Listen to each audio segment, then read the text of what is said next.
do it all. You can't Do it all, baby.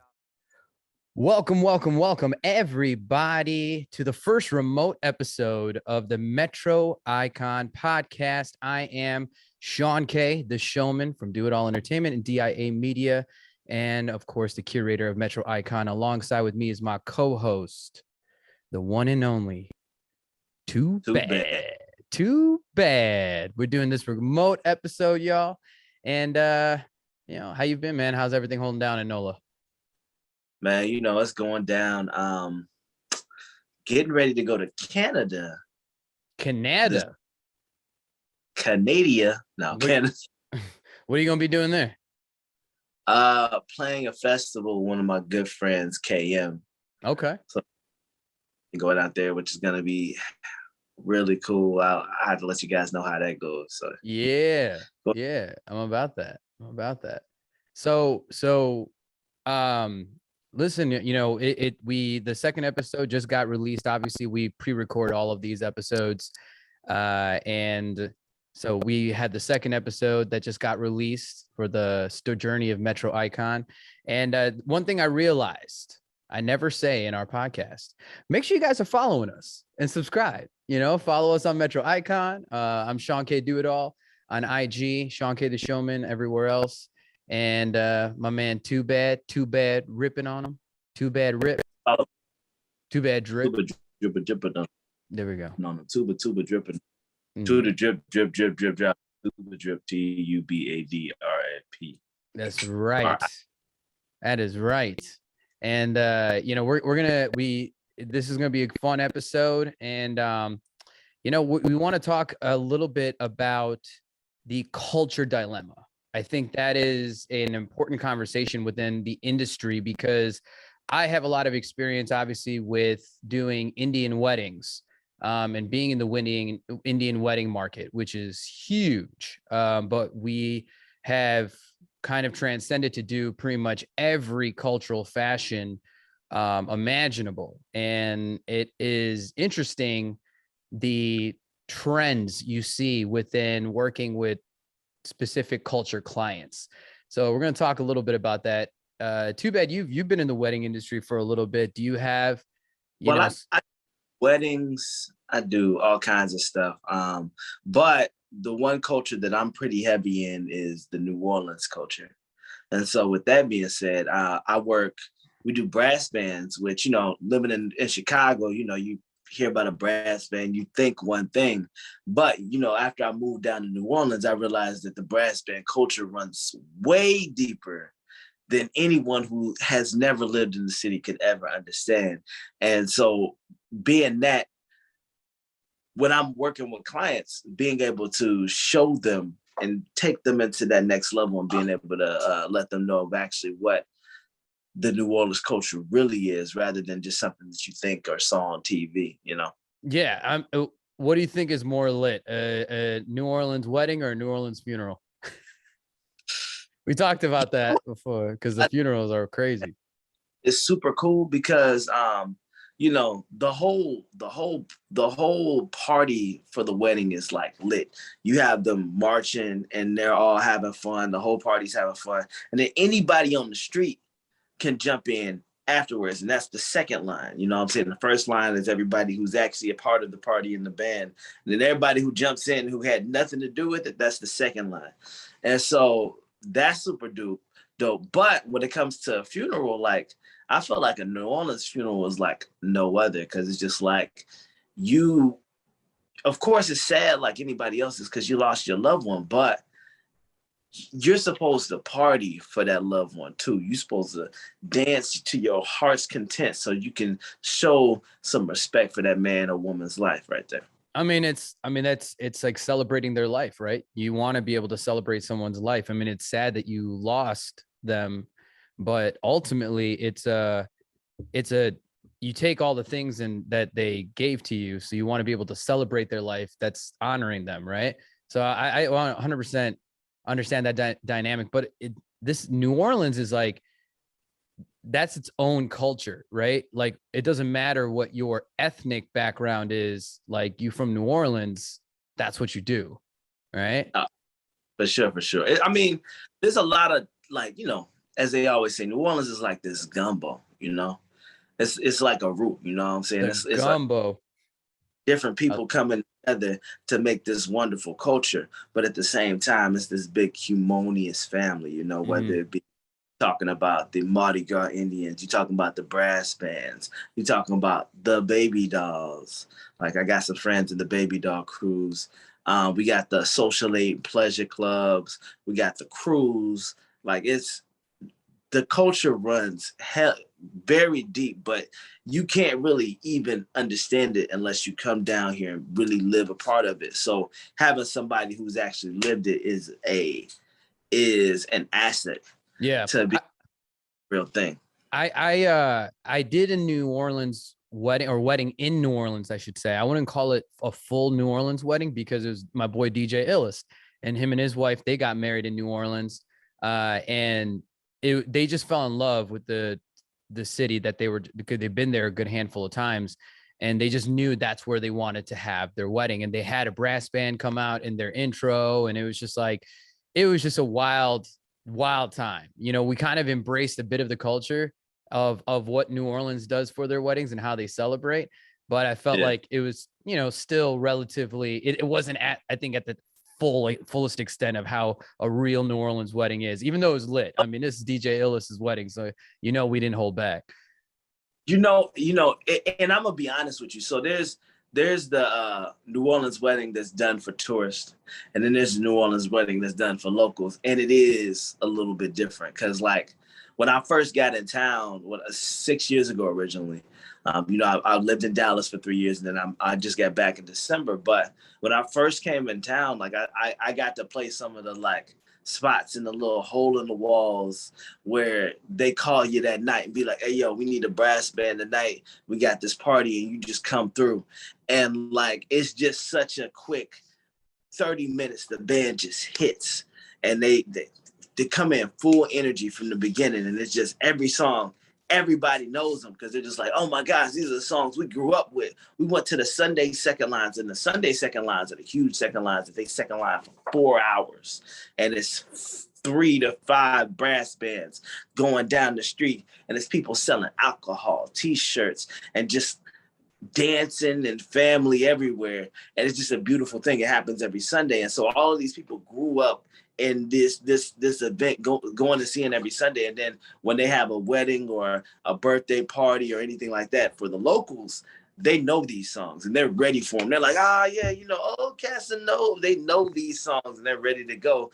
But, for tourists, what I'm saying, they try to give them as much as they can, but they didn't grow up in it. So it's like, there is a little bit of show and tell. You gotta be like, hey, yo, this is it. And then we're gonna try and bring you into it so you can understand it too, and you can get a little flavor of this too. I mean, that's awesome. It's a beautiful thing because this is all happening in the street, right? Like this is pretty much happening essentially as like your wedding's like a bar crawl, like pretty much what it sounds like. So, I mean, I just think that that's even for like people who are not from New Orleans, if they happen to be in town, it's kind of an amazing thing to have to witness, like you just become part of someone's special day, and everybody no one's got an invite, but everyone's invited, Yeah, I mean, it's amazing if they come in town, but to be honest with you, I've taken it to people all over the world. We did what's it called? We did Dinner en Blanc in Chicago, where I brought 2 brass bands, 10 pieces. So they were 2 5-piece brass bands. And they walked from 2 separate places, and we met together. And then when we met together, it was just this big party, 10-piece brass band. And we're moving. I got pictures on my Instagram if you want to find that. But I've done brass bands for people all the way over in Switzerland. I've done stuff for people in California. But like the thing about it is a big difference between getting somebody who just has listened to it on a CD versus someone who's actually lived in the culture, because there's certain things that people can learn from a CD that they weren't able to learn on that CD. You can learn in real life, but you can't learn from a CD, because it's just like, it's certain things that the elders tell you. They'd be like, oh yeah, what I'm saying? Like, young fella. When I first started playing the brass band music, I had Uncle Benny, who's the leader of the Treme Brass Band. I came down. I'm this hot shot tuba player. I can play anything you tell me to do. And I'm playing. He's like, young fella, I know you can play anything, but just stay right there. Just checking you all out. It's all about feel. It's not about what your talent is. If it don't feel good, it's not right. Yeah. And that's important. I'm sure is it like that with Indian culture and weddings too? I think I want to say it's different just because, and this was kind of going to be my segue, I guess, to talking about like preferences, right? Cultural preferences when it comes to having your event or having your wedding. Because, most within the Indian culture, they're going to get a DJ. Like I would say 9.5 times out of 10, that's their choices. They're going to get a DJ. It's very rare that within the, like Indian wedding market or wedding scene that they're going to have a live band. Right. So I think that, I've done like Jewish weddings before, or like, more Americanized weddings. And, it's kind of like either they want a DJ or they want a band, but a lot of times it's more expensive to try and get a band. So they just compromise and they'll end up getting a DJ, right? The beautiful part about Do It All is that we are live musicians and performers. DJ Illis is a live drummer and beatboxer. I'm the singer. And so it's like bringing these musicality elements to like a DJ setup. But then we also have other companies that we work with that are musicians. Like, for example, our guys, Cochavito Beats. I don't know if you can you, I want to hear you say it. Cochavito Beats. Cochavito Beats. Yeah, Cochavito Beats. Cochavito Beats. Cochavito Beats. Cochavito Beats. Oh, there we go. But they, for short, they call themselves KV Beats. But yeah, it's their Indian family name. But whichever case, these guys, shout out to Jeffrey, Jonathan, that whole crew. They came in a few years after we started the Do It All, and they became like our like little brother company in a sense. We helped each other out, but we do so many events together, and that is like essentially a live. It's not essentially a band; it's play along musicians, right? So that's the beautiful thing starting Metro Iconics and having that and offering that as a party package moving forward, because I'm going to be able to offer actual live bands, but it comes with the DJ. One of the pieces is always going to be a DJ. And so I think one question I have actually is, when you have these brass bands, are you doing rehearsals? Because I know when you have a live band, that it's pretty integral to have a rehearsal to work out your like set lists and all that kind of stuff, especially with preferences to what the clients want to hear. But I can't imagine a brass band is necessarily doing rehearsals. I feel like you guys are just showing up to the party and doing it. Well, that's the beautiful thing about having the real thing versus something that learned it off of a CD. These brass bands from New Orleans, when I grab cats directly from New Orleans and I charge the real price, I'm just like, yo, you're getting the real thing. These musicians live it. They've been a part. They don't have to question if they're like, oh, I don't know if I know when the Saints go marching in. They played it too many times. They've got tired of it, fell out of love with it, fell back in love with it again. So these, you know what I'm saying? And they want to entertain you to the highest degree. But I actually have another offering that I do too, where I actually DJ and play my horn on top of the New Orleans music, just because I know can't everybody afford a full brass band. So I also offer the opportunity for you to have me come in. I play bounce music. I play hip hop, jazz, R&B, and I also play the brass band music itself. And I'll play my horn with it. I play trumpet, trombone, and then I also play this thing called the iwi, which I can sound like a saxophone. I can sound like an organ, like a pan flute. I can sound like a dude scatting. So literally I can sound like any instrument. And that's another offering that I do. Doing that quite a bit too lately, especially since the pandemic. I love that this sounds, it's not more so pointing out what Tubad is capable of. It almost sounds like he's selling right now. Like these are the services I also offer, for your upcoming event. But no, I hear what you're saying though. It's because it's such a huge selling point, because it's hard to find, especially when it comes to being a DJ. You want to be able to find a DJ that is a little bit more versatile nowadays, because that is just now a growing movement. So, I mean, it's an amazing. I'm waiting for the day that you and I do a wedding together. I mean, it's definitely gonna come. I know for sure it's gonna come. Yeah, for sure. So, but going back to the conversation, doing Indian weddings, it's definitely something that that's how I progressed in my career, started my career as an MC. And I'm grateful for the clients that I've gotten. But being an Indian and doing Indian weddings, which is, there's different types of Indian weddings that you can do. And I'm from South India, so we're a Christian based community. And so, you have the one day, it's at the church, and then it goes to the reception after that. Then you have the North Indian weddings, and those are the ones that are multiple days, right? But there are certain ceremonies that they do in the North Indian weddings, and so they're booking multiple days worth of contract prices. But the biggest one, probably my favorite part of the doing Indian weddings, is a barat. Have you heard of a barat before? I've heard of the Red Barat band, but I don't know what a barat is. Is that an Indian band? Yeah. I mean, I think they were started in America, but they're called Red Barat. Yeah, there's some Indian band for sure. So a barat is like the celebration on the groom's side for a North Indian wedding right before the wedding ceremony. And essentially it's actually a parade.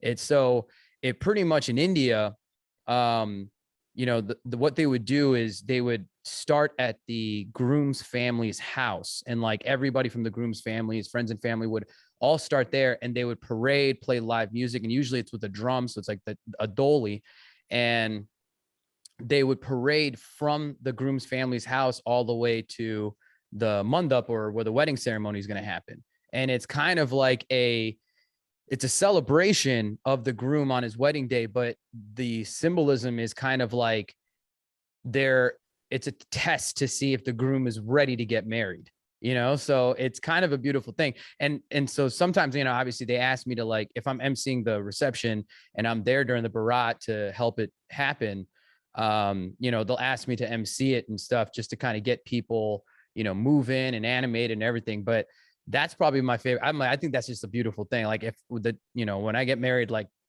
even though that's not part of my culture, I would do my own type of barat, before the wedding ceremony, at the church. And we got a Mardi Gras barat. Mardi Gras barat. Yo, we need to introduce that. We need to make that happen in New Orleans. Mardi Gras barat. Let's go.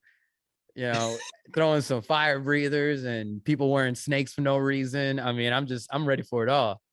Love it. But yeah, you know what? It's I think the dilemma sometimes, with working within the Indian market, and like I said, if being Indian, is that everybody, no matter who they have or who they are in your life, and you might not even know them on a personal level, but Indians are always, especially when they're working with Indian people, they're like, oh, you're going to give us a discount, right? And that discount culture within the Indian wedding market is probably the most frustrating element working with the clientele of my own tribe, because it's but that's a worldwide thing. I think that's a people of color thing. But what I say yes and no. Well, I mean, I don't know. In my experience, it's like going out, doing a wedding, or doing a wedding that's a non-Indian wedding. It's a lot less when people are asking us to compromise on our rates. People are mostly like, we give them a rate and they're like, okay. And they know if they can do it or not. Or what they'll do is like, oh, that's out of our budget. And it's one of those things they have to look at all their options. And if we choose to give them a discount or a price reduction in some way, that's on us. But a lot of times within the Indian market, that's like their end all. That's like their go-to is to always ask what can you do for me? You know what I think people don't realize is that a lot of times when it comes to musicians, to bands, to MCs to DJs, we've really thought really hard about our prices, and our prices is so we can bring you the utmost of our time and effort, because we want to give you the best product possible. And a lot of times these musicians, artists, MCs, DJs, they really don't charge as much as they should for their service, because really, to be honest with you, many of us didn't get paid for what we did for years. We're doctors and lawyers in the field that we work in, but people want to pay us like.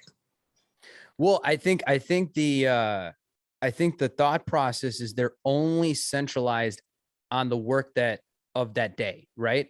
They think that, oh, it's only for like 6 hours that I'm compensating for your time. They have no like thought about the preparation that goes into every single event, from the correspondences back and forth and texting, but like the meetings, the pre-event meetings, preparing for the day, that's time that we're investing for your day. And then the day of, you're talking about having to organize your setup for audio and your lighting and all that kind of stuff, depending on how intricate that package is. And, in the end, you end up also, it all comes to like, 18 to like over 36 hours worth of time that you're investing in the process of booking their contract. You know what? I think really it's important for them to actually understand like what actually goes into that part of it. There's travel, whether you're flying a plane and or driving to wherever you're going. So if you're flying a plane, you got to fly into whatever town you're going into. You have to get off said plane. You have to go to wherever hotel you're staying. You have to go to the venue. You have to set up the venue. You have to play that event that night. You have to break down that event that night. Then you got to go to your hotel and fly back that night. Not to mention that before that, you had to come up with that set list. Yeah. But it's, I mean, especially for out of state events, you have to charge more than what your normal rate is. You're talking about taking out a day worth for traveling, right? If I have, like when I went, my last out of state event was in Cape Coral in Florida. So flying out to Fort Myers, I had a Friday night gig, and then had to I came home at like 2 a.m. or past 2 a.m., and then, I had to plan to pack earlier, and then my flight is like first thing in the morning. It is a draining, time investment, in order for you to even just get to the event itself. But usually I'll be traveling the night before. So you're taking out like a good day of travel just to be there for one event. So, we have to charge accordingly, because this is our time, we can't compromise on our time. It's a big thing. But on the other note, as far as when we establish our value, another thing that most clients are not thinking about is our talent acumen comes from the years and years of dedicated experience that brought us to make sure that we can perform and bring you an elite result for your special day. And so it's funny when do this in 15 minutes. Wait, was that? It took years of practice to do this in 15 minutes. Yeah, absolutely. And there's so many moving parts, but ultimately, you're talking about, it's funny because it's like people will see you at an event and they just want you to perform on their day. And they're like, oh, we got to have you. We got to have you. Then they see your price and they're like, whoa. They're like, I don't understand why it's that much. And I'm like, listen, I have no problem saying no. I actually have no problem recommending clients to another company if we're too much for them, because ultimately it's, what are the two things that every person that goes to a wedding, what are the two things they remember at every event? It's the food and the party. No one cares about your centerpieces and your decor and all that, but it has no part in the human nature and ambience and energy that celebration is giving. So it's funny how people's priorities are set, and then they budget to have these inanimate type of elements on their day, and then they can't afford you, right? So it's but you know, luckily though, that's not every client. I do have clients that like we're the first thing they book, and then they book their venue and date and centralize all of that based on our availability. So, you know, those type of situations I'm just extremely fortunate for. But it's one of those things that within the culture, you know, it is a frustrating element to know that they know what you're capable of producing, yet they question the value that you place your services for. And I feel like that I've experienced a lot more of that conflict within the Indian wedding community. And I mean, even, yeah. yeah, I'm gonna be honest with you. It's something I deal with from time to time too.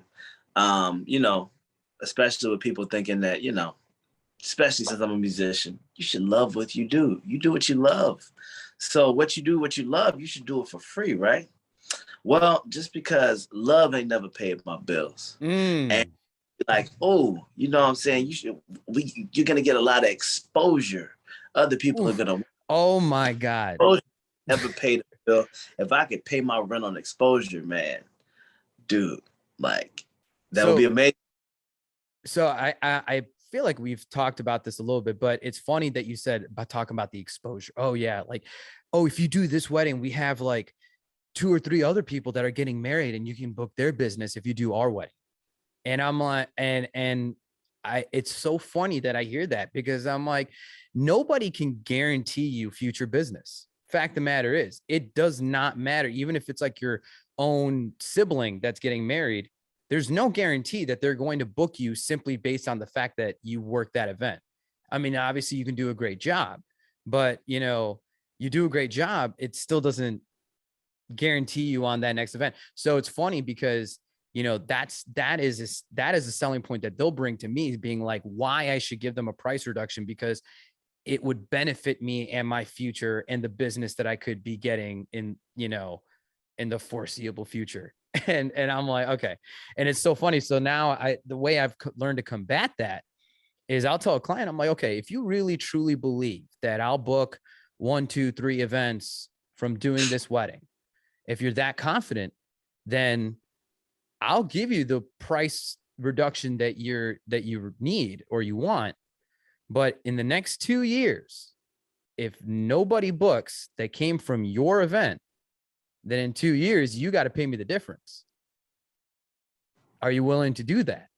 And no one wants to have to worry about a bill in the future.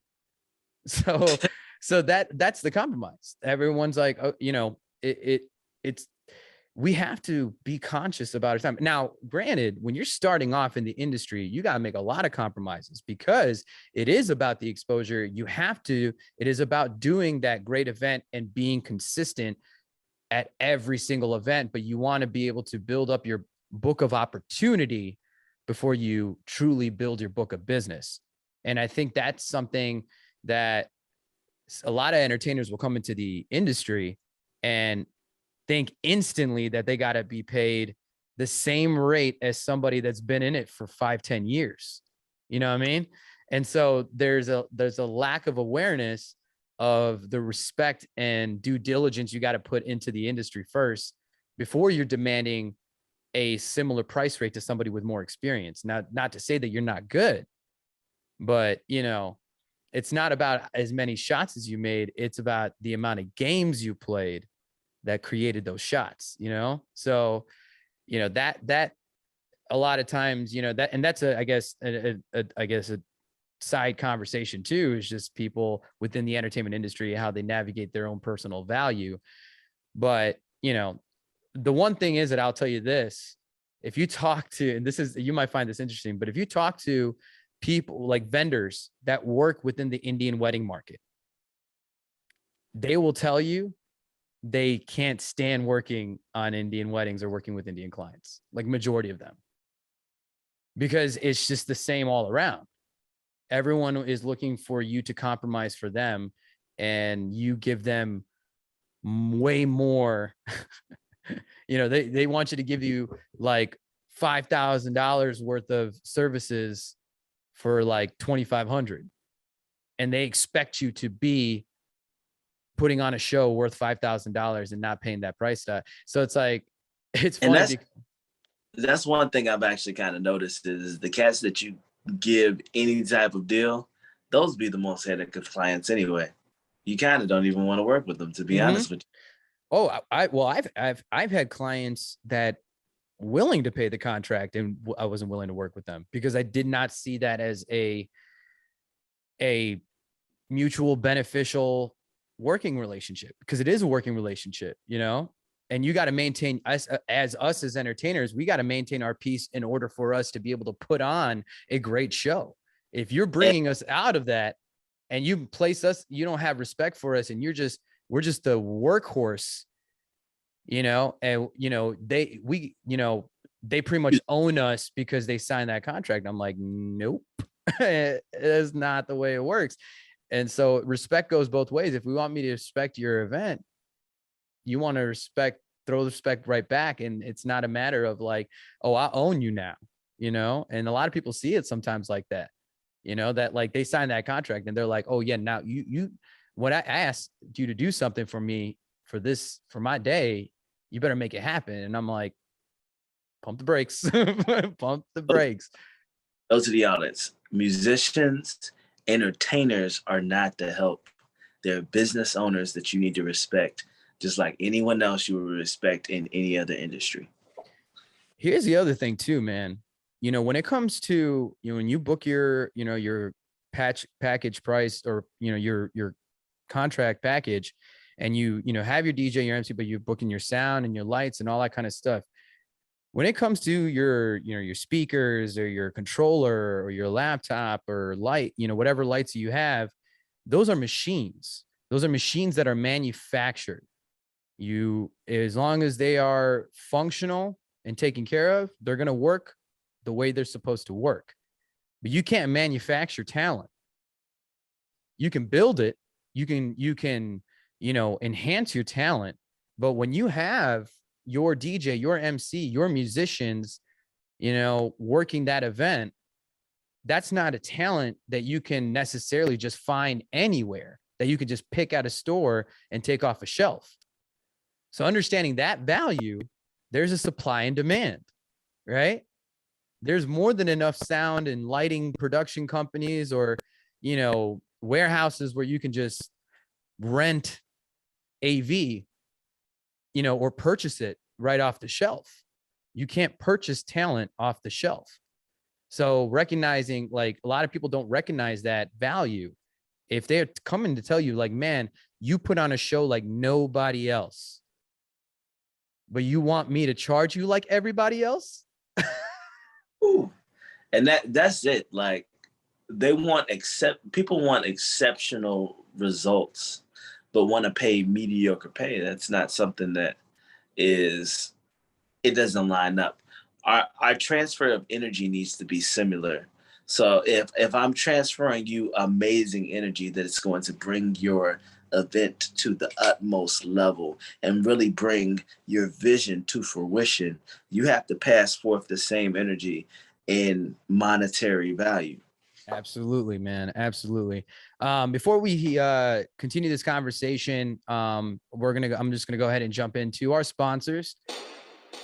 I want to make sure that our listeners are able to take advantage of our amazing sponsors from Metro Icon and the services they offer. Pure Profile Credit Solutions, led by Dr. Ruben Brown and his team, are a fast-acting solution to help manage and build your credit score to where it needs to be for those upcoming big purchases. Dr. Ruben Brown provides free education and resources to those looking to not only build their financial literacy, but show you the path to get there no matter what those goals are. Email info@pureprofilecredit.co, not .com, .co, and mention the Metro Icon podcast to receive 25% off your credit restoration services, as well receive some free education. Looking to get a flyer, logo, or custom graphics made? Tetradic Perspective is your solution for digital graphic needs to make your image or vision become visible. Tetradic Perspective was the one to take care of the logos for Metro Icon and my other businesses and go above and beyond to make sure you get the digital product you desire. Email tetradicperspective@gmail.com. That's TETRATIC perspective@gmail.com and mention Metro Icon to take advantage of their BOGO flyer deal. That's right, buy one flyer, get one free just for mentioning Metro Icon. My company's Do It All Entertainment and DIA Media Solution provides you the highest quality of not only specialty entertainment services to any scale, as well the best grade in media production. You literally can do it all for your next event. Just mention Metro Icon to receive $150 off your full party package or media production package. Visit doitallive.com to learn more and contact us for more information, or DIA Media Solutions on Facebook. Then we want to mention DFW Slingshots, the premier slingshot rental company that can get you set up and looking like a rock star in one of their newest slingshot models. Hit them up because models are going fast over the summer, and trust me, if you're around DFW, the weather's going to be nice enough where you can drive around the top down looking like a king or queen. If you're interested to become a sponsor for the Metro Icon podcast, reach out via email to metroicon@gmail.com to get your business plugged in our upcoming episodes. Who knows where this podcast can go, but it definitely takes a little bit of financing to get this going, to really make this all happen. But we're happy you're listening and we're happy you're here. Thanks for listening to the Metro Icon podcast. Back to the episode. You can do it all. You can. Do it all, baby. Here we go. And we're back here to the Metro Icon podcast episode, talking about the culture dilemma. It's funny because we just talked about the Indian wedding market. But I feel like I've done every type of religious faction you can think of. I've done, Christian, Hindu, Jewish, Christian, Muslim, Christian. I've done like Polish and Greek weddings and Russian weddings, plenty of Hispanic weddings, which is its own lit affair. I love Hispanic weddings. I also, I'm a big Latin reggaeton guy, and I love me my Latin women, of course, too, also with my lady love. But is there, outside of the NOLA culture, is there a cultural, a cultural group that you like to, work with and do their events? I've done a lot of different types of weddings, and the NOLA thing is like the culture, like people love it all over the world. So through that, I've done plenty. I've actually done an Indian wedding I did do a Bharat. We had a group of drummers with us with the brass band. So I did do a Bharat one time here in New Orleans. But NOLA style weddings is one thing that I've done. I've also done full band weddings where we did a lot of Jewish weddings where, of course, we got to do the dance where they put the guy up on the chair and all that stuff. Yep.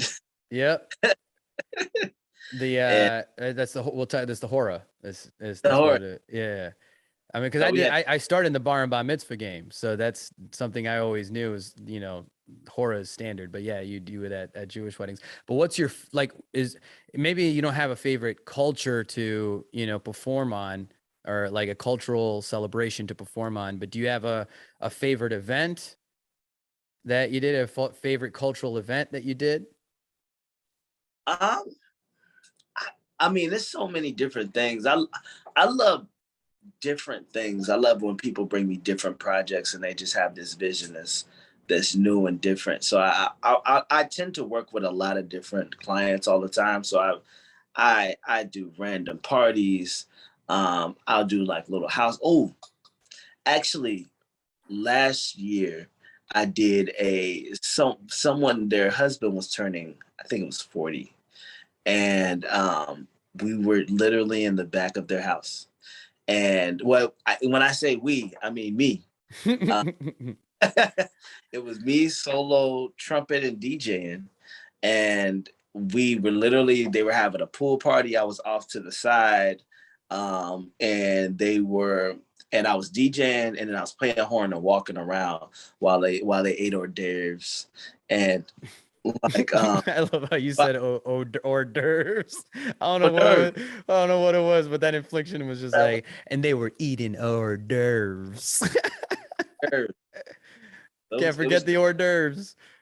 Can't forget it. Yeah, that was dope. We actually that night I got to hang out with one of my really good friends. She was bartending, and then by the end of the night, everybody was in the pool, and so it started off kind of chill. I was doing some jazzy stuff, and by the end of the night, the person whose birthday with, all he wanted was Biggie Smalls. That's all he wanted for the rest of the night. So Can't like, go wrong with B.I.G., yo.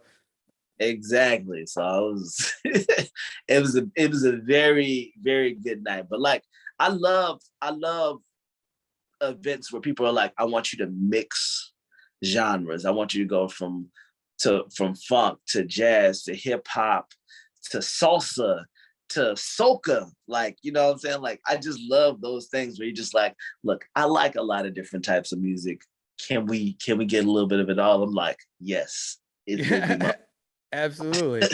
I mean, yeah, man, soca music, that's, soca music, moombaton, reggaeton. I mean, and I think that's why like Indian weddings are as fun as it is, because Indian music is just as, beat heavy and rhythmic that you can't help but just dance, right? But it's it's so universal within genre that you can just mix between an Indian track to a soca track, to a moombaton track, to a hip hop track. So, it's also good to, for DJs to also versatile their music genres. Have you ever come across a DJ that only plays like a specific genre, doesn't really go outside of that? I know a few, but I definitely know a few. I know a few. Yeah. But I feel like the great ones have a diverse set of music that they listen to. I think it's just necessary, man. We're in a progressive world, and even if the whatever culture that you might be performing in front of, they like to hear a lot of other world genres. And so, just getting acclimated with music, not necessarily from your own personal genre, it strengthens you as a musician, as a performer, as an artist, or as a DJ. So DJs out there, man, you need to make sure that you're doing ample research of the music outside of your own genre, and don't wait for the opportunity to come to you and you're like, okay, that's when I'll download my music and stuff. Throw it into your sets now.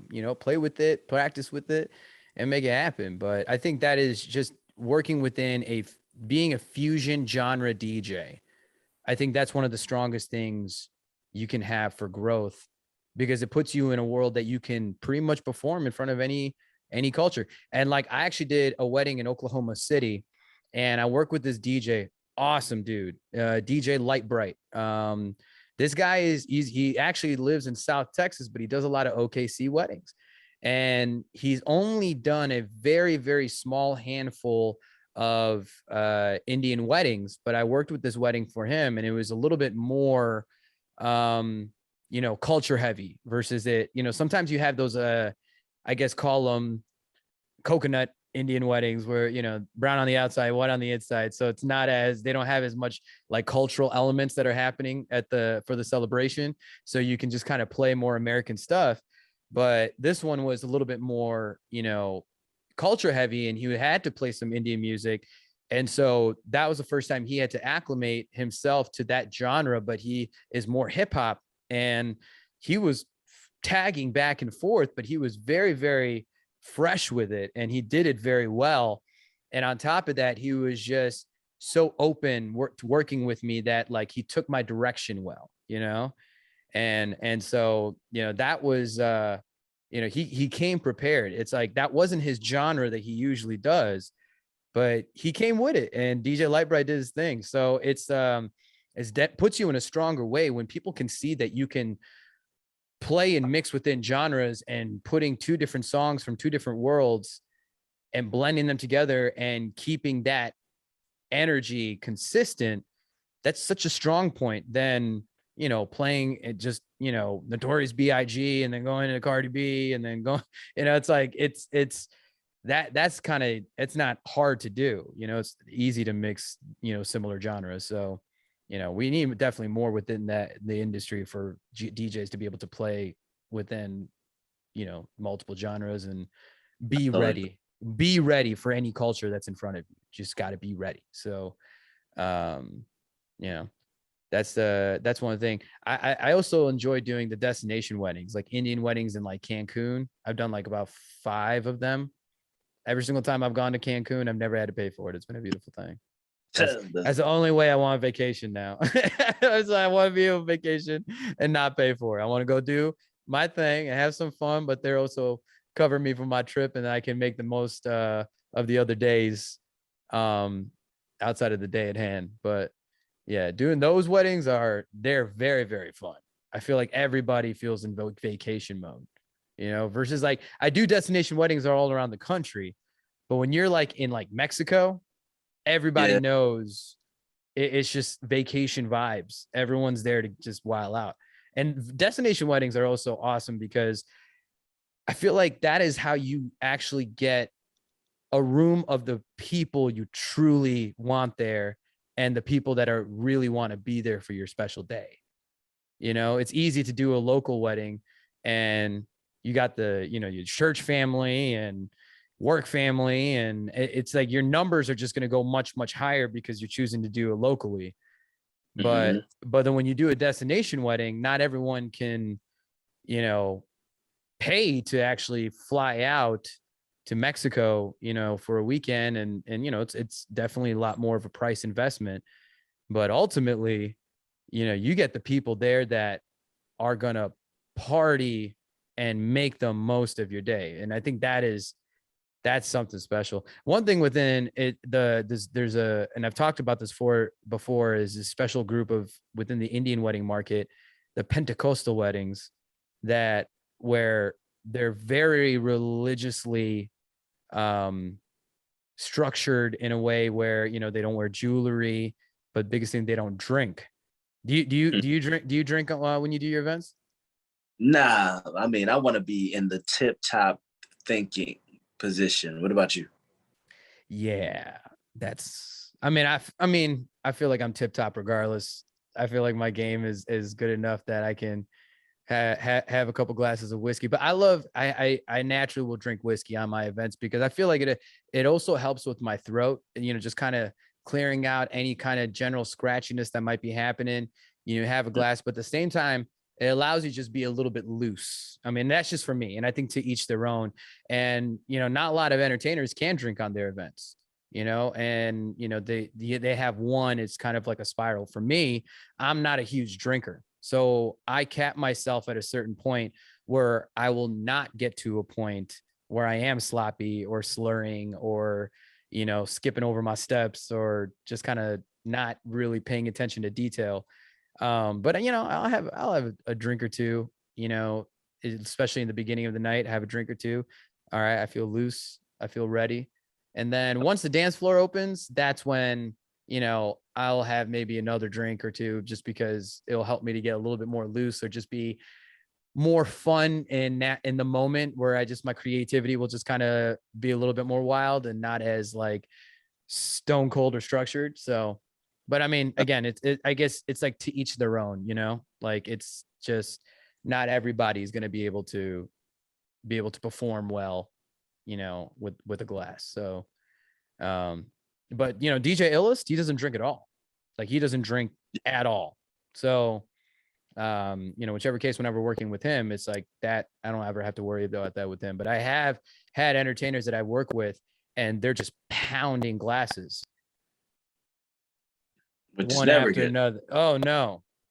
And you can see the decline in their performance acumen. And that is just never a good working model, you know? And it always sometimes takes that one event where you end up not performing to the best of your ability, or you end up making some not so good choices, you know, whether it be, you know, getting upset at somebody for, you know, giving their requests or whatever. I mean, you got to be able to also handle in any event, be able to handle disruptive human nature.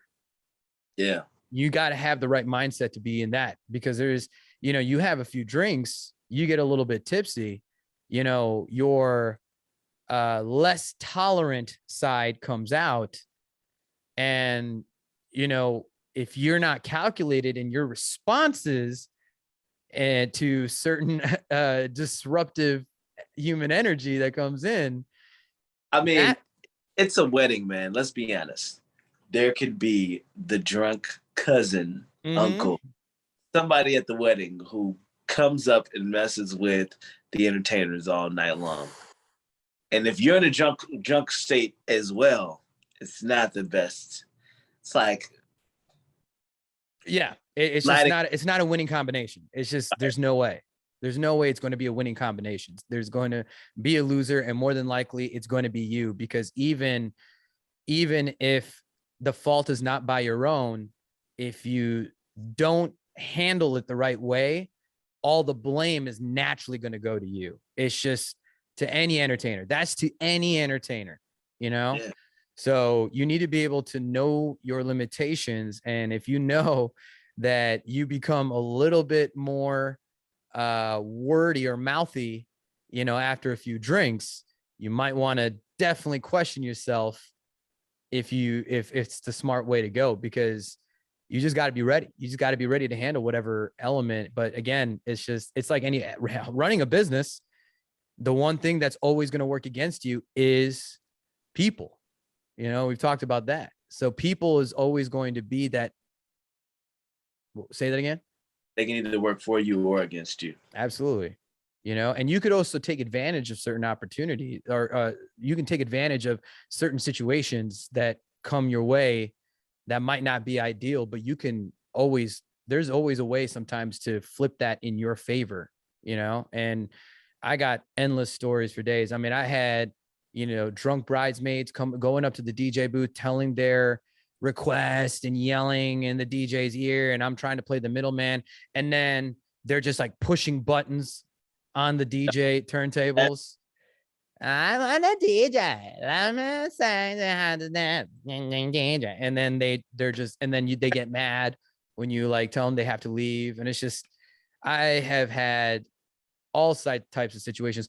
But man, I've, you know, even when it comes to going back to the conversation of doing Indian weddings, I think that's just where my most experience. But the like older uncles and aunties, man, oh man. And I'm not even talking about, I mean, yes, I've had the drunk moments happen, but the invasiveness that the older generation of the Indian market sometimes happens is probably one of the more frustrating things sometimes. And I've had to have, you know, it's funny because it's like most Indian uncles and aunties, it's like they have this instilled respect value. You have to respect them no matter what, respect your elders. But I've had to tell people like straight up, like, I'm an adult just like you. You have no point or involvement in my life, you know, to my actual relatives, where, you know, because respect is earned. If you're going to come at me and tell me what I got to do, and I've never seen you before in the preparation of this celebration, I'm like, why are you talking to me? Go enjoy the wedding. Go enjoy your role. Your role is to be an invited guest. Go be an invited guest. You know, and that struggle comes a lot more within the older generation, you know, and you know, within doing Indian weddings, it's the older generations, uncles and aunties, that just insert themselves for no reason. And I can go in, but I mean, granted, I want to also just make sure I'm saying that, like, there's also no other type of celebration as a good than a good Indian wedding. Indian weddings can pop off and just be flawlessly entertaining. And so, you know, I have so much love for the, you know, culture that comes, you know, doing Indian weddings, the culture that comes with it. There's so much beauty to respect at doing Indian weddings, but it definitely comes with its fair share of headaches, being in this industry for well over a decade. So, you know, either way, you know, it's funny though. I have the more funds though on the American weddings. There's just less stress. There's less, you know, traditions that you have to deal with and stuff. You just have your basic formalities and go get through dinner and the party starts. And it's just like, you know, there's less responsibility on your shoulders other than just to make sure the party is animated. So I would say, you know, a lot of times we prefer to do Indian weddings over or like American weddings over Indian weddings, but it's not to say that, you know, I don't love doing Indian weddings, because I have a lot of love for it, but them headaches though, you gotta watch them headaches in them 30s. So with that being said, I need you to end this off, because I want to end this off on a good note. Mm-hmm. Your funniest event moment. Funniest event moment. Well, I mean, there's always like those like family speeches that happen and like they're so drunk that they're just like swearing in front of the family. There's no filter whatsoever and they're just going off the cuff, and it's like they just don't give a shit. Funniest moment, man. I don't know, man. There's so many. I've done well over 500 events since, you know, working in this industry. I've had some specific ones. I mean, I know it's hard to bring one to mind. Do you have one in mind? Okay. I probably got some funnier ones, but you know, probably gonna talk about this later about dating someone in the industry. But I had a moment when I was dating someone and she was quite jealous.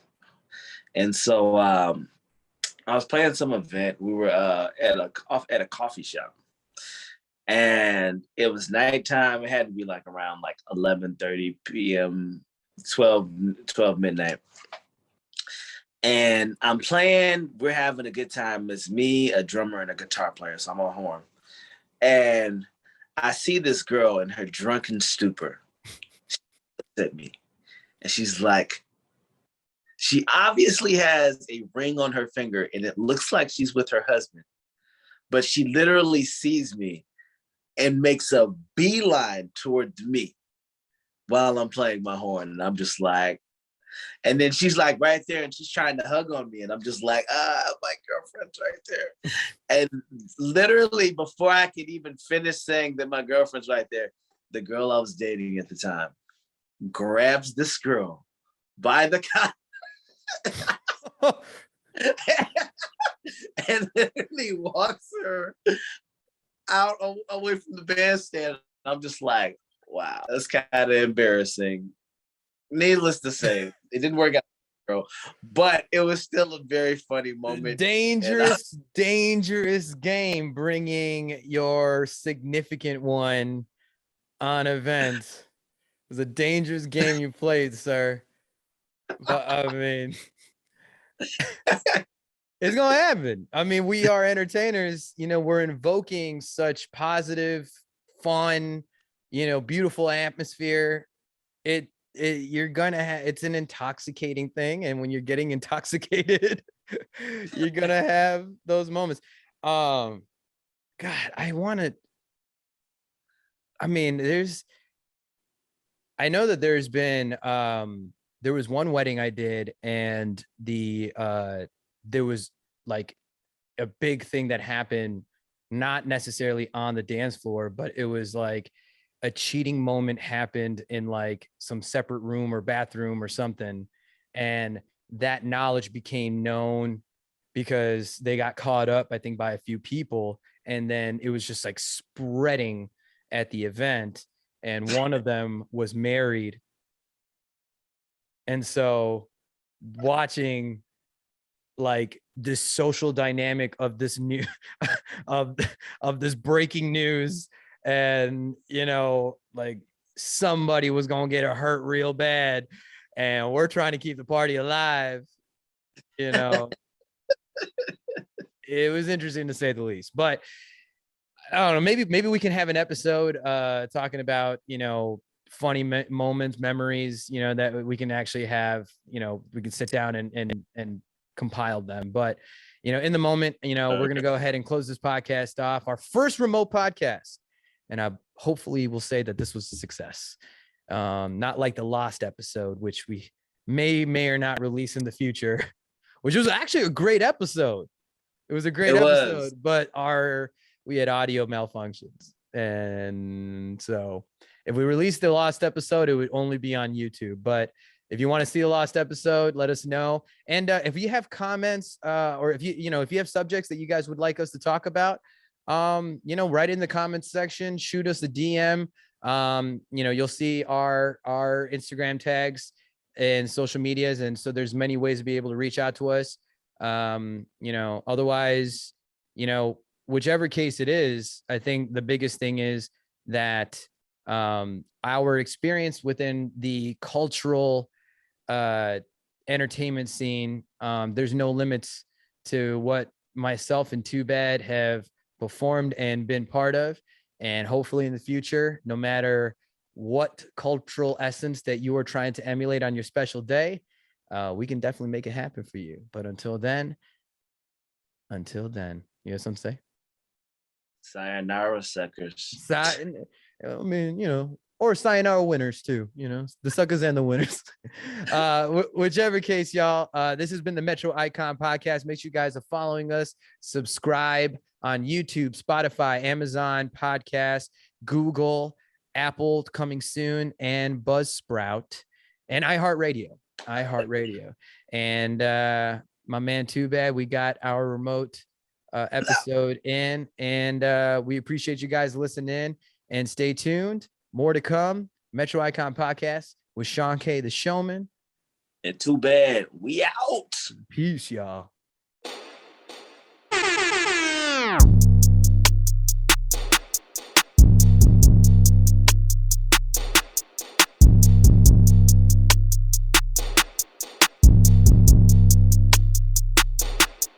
You can do it all.